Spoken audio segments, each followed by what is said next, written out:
Le 24 juin 2025, un incident d'une gravité exceptionnelle a secoué la frontière entre la Côte d'Ivoire et le Burkina Faso.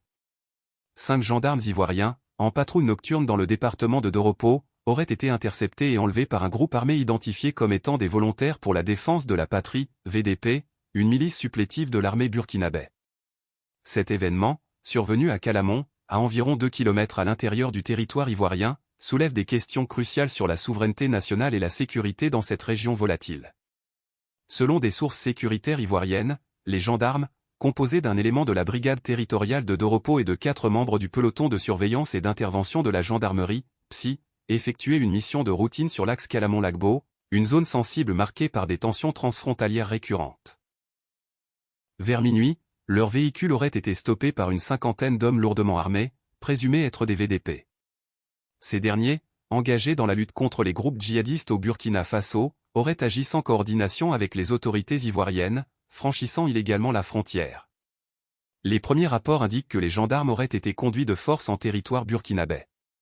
Cette incursion, qualifiée de violation flagrante de la souveraineté ivoirienne par les autorités d'Abidjan, intervient dans un contexte régional tendu, où les trafics illicites, notamment l'orpaillage clandestin, exacerbent les rivalités entre communautés locales, groupes armés et forces de l'ordre. La zone frontalière, riche en ressources aurifères, est depuis longtemps un foyer d'instabilité, alimenté par des réseaux criminels transnationaux. En réponse, les autorités ivoiriennes ont immédiatement ouvert une enquête pour localiser les militaires disparus et établir les responsabilités. Des renforts militaires ont été déployés dans le département de Doropo, tandis que des pourparlers diplomatiques auraient débuté avec Ouagadougou pour clarifier les circonstances de l'incident. Les relations entre les deux pays, historiquement marquées par une coopération sécuritaire face à la menace djihadiste, pourraient être mises à rude épreuve si les responsabilités des VDP sont confirmées. Parallèlement, un autre incident sécuritaire récent illustre la porosité de cette frontière. 2 jeunes burkinabés auraient été arrêtés en Côte d'Ivoire pour avoir volé l'arme de service d'un officier de la garde présidentielle burkinabé. Selon leurs aveux, l'arme aurait été subtilisée à la suite d'une négligence de l'officier, qui aurait abandonné son sac après avoir consommé de l'alcool.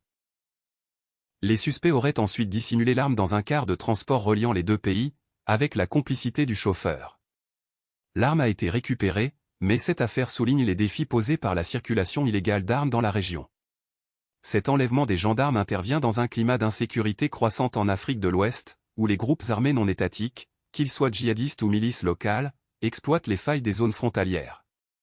La Côte d'Ivoire, jusque-là relativement épargnée par les violences djihadistes, redoute une déstabilisation de son nord-est, où des incursions similaires pourraient se multiplier.